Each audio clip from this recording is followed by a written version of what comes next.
السلام علیکم ورحمۃ اللہ وبرکاتہ۔ بسم اللہ الرحمن الرحیم۔ جی کہ میرے پیارے دوستو، آج کا واقعہ ہے بہت ہی سبق آموز واقعہ، جس میں میری ماں کی دعا قبول ہو گئی۔ بہت ہی سبق آموز واقعہ جس کو سن کر آپ ضرور کچھ نہ کچھ حاصل کریں گے۔ تو آئیے اس کہانی کو اسٹارٹ کرتے ہیں۔ اس کا نام ڈاکٹر احمد تھا اور وہ سعودی عرب میں کا معروف طبیب تھا۔ لوگ اس سے مشورہ لینے کے لیے کئی دن تک انتظار کرتے۔ اس کی شہرت بڑھتی چلی گئی۔ دارالحکومت میں ایک انٹرنیشنل میڈیکل کانفرنس کا انعقاد ہوا، جس میں اسے بھی دعوت دی گئی۔ اس کی خدمات کے پیش نظر فیصلہ ہوا کہ وہ اس کانفرنس میں نہ صرف کلیدی مقالہ پڑھائے گا، بلکہ اس موقع پر اسے اعزازی شیلڈ اور سرٹیفکیٹ بھی دیا جائے گا۔ ڈاکٹر احمد نے اپنے گھر سے ایئرپورٹ کی طرف روانہ ہوئے۔ وہ بڑا خوش اور پرسکون تھا۔ آج شام اس کی تقریب اور عزت کی جانے والی تھی۔ اس کا سوچ کر وہ اور بھی زیادہ آسودہ ہو گیا۔ ایئرپورٹ پر وہ معمول کی چیکنگ کے بعد فوراً ہی ہوائی جہاز میں سوار ہو گیا۔ اس کی فلائٹ وقت کے مطابق پرواز کر گئی۔ کوئی آدھا پون گھنٹے کے بعد ایئر ہوسٹس نے اعلان کیا کہ ہم معذرت خواہ ہیں کہ طیارے میں فنی خرابی کے باعث ہم قریبی ایئرپورٹ پر اتر رہے ہیں۔ ہمارے پاس اس کے سوا کوئی چارہ کار نہیں تھا۔ فلائٹ بغیر کسی رکاوٹ اور حادثے کے قریبی ایئرپورٹ پر اتر گئی۔ مسافر جہاز سے اتر کر لاؤنج میں چلے گئے۔ ڈاکٹر احمد بھی دیگر مسافروں کے ساتھ طیارے کی فنی خرابی کے درست ہونے کا انتظار کرنے لگے۔ تھوڑی ہی دیر کے بعد ایئرپورٹ اتھارٹی نے اعلان کیا کہ خواتین و حضرات، انجینئر نے بتایا ہے کہ فنی خرابی کے درست ہونے کا فوری طور پر کوئی امکان نہیں ہے، لہٰذا مسافروں کے لیے متبادل طیارہ کا انتظام کیا جا رہا ہے۔ یہ طیارہ کب آئے گا کس کو علم نہ تھا۔ تھوڑی دیر بعد کے لیے معذرت خواہ ہیں، اب آپ کو ہوٹل پہنچا دیا جائے گا۔ ڈاکٹر احمد کے لیے یہ اعلان نہایت تکلیف دہ اور پریشان کر دینے والا تھا۔ آج رات تو اس کی زندگی کی نہایت اہم رات تھی۔ وہ کتنے ہفتوں سے اس رات کا منتظر تھا کہ جب اس کی تقریب ہونی تھی۔ وہ کرسی سے اٹھا اور ایئرپورٹ کی اعلیٰ افسرز کے پاس پہنچا، اپنا متعارف کرایا اور کہا کہ میں انٹرنیشنل لیول کا ڈاکٹر ہوں۔ میرا ایک منٹ قیمتی ہے۔ مجھے آج رات دارالحکومت میں مقالہ پڑھنا ہے۔ پوری دنیا سے مندوبین اس سیمینار میں شرکت کے لیے آئے ہوئے ہیں اور آپ لوگ ہمیں یہ خبر سنا رہے ہیں کہ یہ متبادلہ طیارہ 14 گھنٹے بعد آئے گا۔ متعلقہ افسر نے اسے جواب دیا کہ محترم ڈاکٹر صاحب، ہم آپ کی عزت اور قدر کرتے ہیں۔ ہمیں آپ کی اور دیگر مسافروں کی مشکلات کا اندازہ ہے، لیکن یہ ہمارے بس کی بات نہیں اور نیا طیارہ فوری طور پر فراہم کرنا میرے بس میں نہیں۔ البتہ وہ شہر جہاں آپ کو کانفرنس میں شرکت کے لیے جانا ہے، یہاں سے بذریعہ کار سے صرف 3-4 گھنٹے کی مسافت پر ہے۔ اگر آپ کو بہت جلدی ہے تو ایئرپورٹ سے کرایہ پر گاڑی حاصل کریں اور خود ڈرائیو کرتے ہوئے متعلقہ شہر پہنچ جائیں۔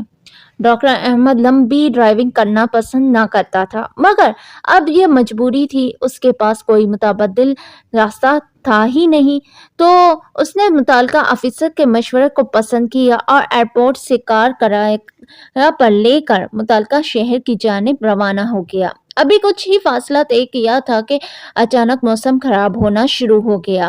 آسمان پر گہرے بادل نمودار ہوئے، تیز آندھی اس پر مستعصی تھی۔ دیکھتے ہی دیکھتے زوردار بارش ہو گئی اور ہر طرف اندھیرا چھا گیا۔ موسم کی خرابی کی وجہ سے اسے اندازہ ہی ہوا کہ وہ کس سمت جا رہا ہے۔ 2 گھنٹے تک وہ مسلسل چلتا گیا۔ بالآخر اسے یقین ہو گیا کہ وہ راستے سے بھٹک چکا ہے۔ اب اسے بھوک اور تھکاوٹ کا احساس بھی بڑی شدت سے ہونے لگا۔ اس نے سوچا تھا کہ 3-4 گھنٹے ہی کا سفر تو ہے، تو اس لیے اس نے اپنے ساتھ کھانے پینے کی کوئی چیز بھی نہ لی تھی۔ اب اسے کسی ایسے ٹھکانے کی تلاش تھی جہاں سے اسے کھانا پینے کی کوئی چیز مل سکے۔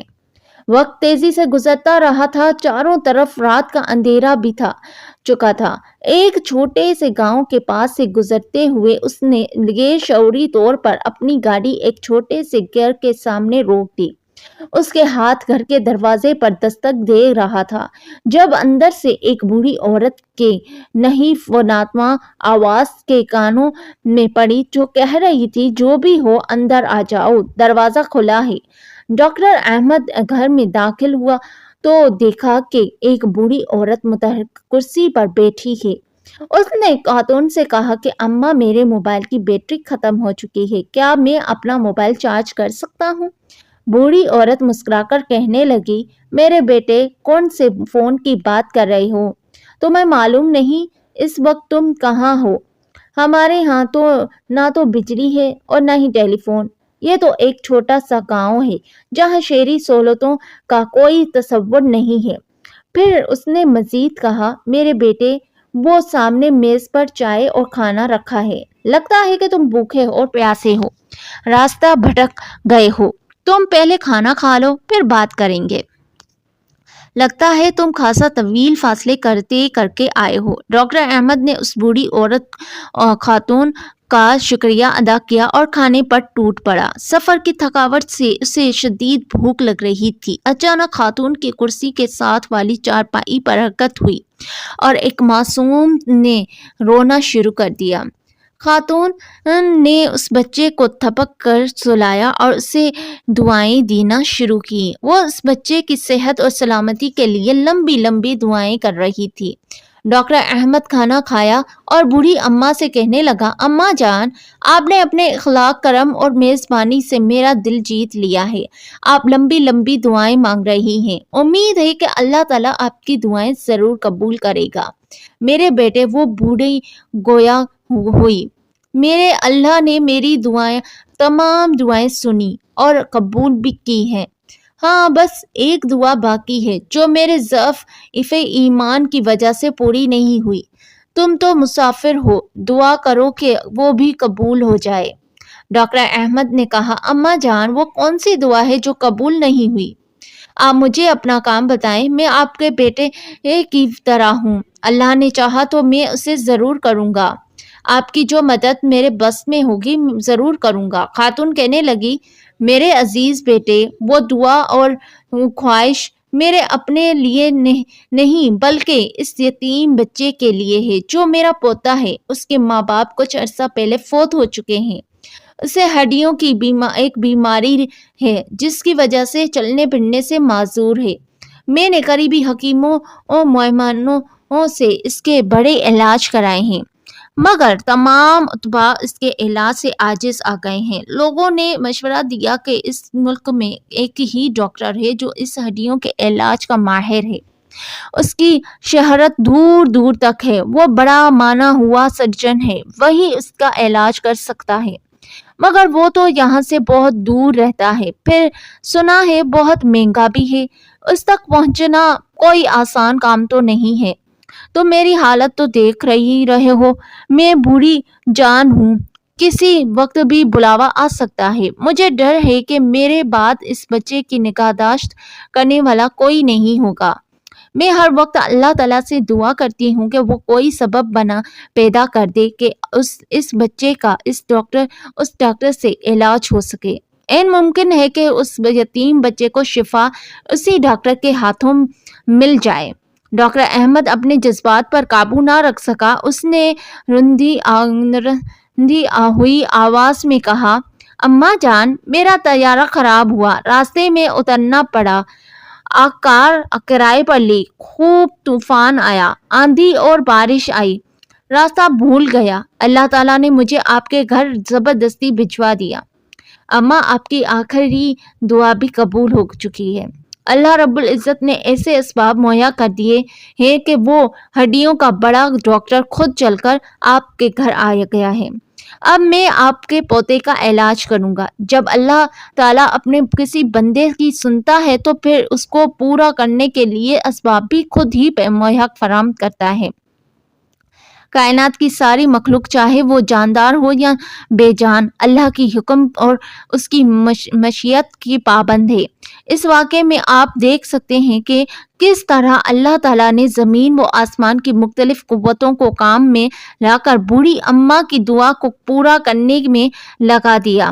ارشاد باری تعالیٰ ہے کہ بے کس کی پکار کو جب وہ پکارے کون قبول کر کے سختی کو دور کر دیتا ہے اور تمہیں زمین میں جان نشین بناتا ہے۔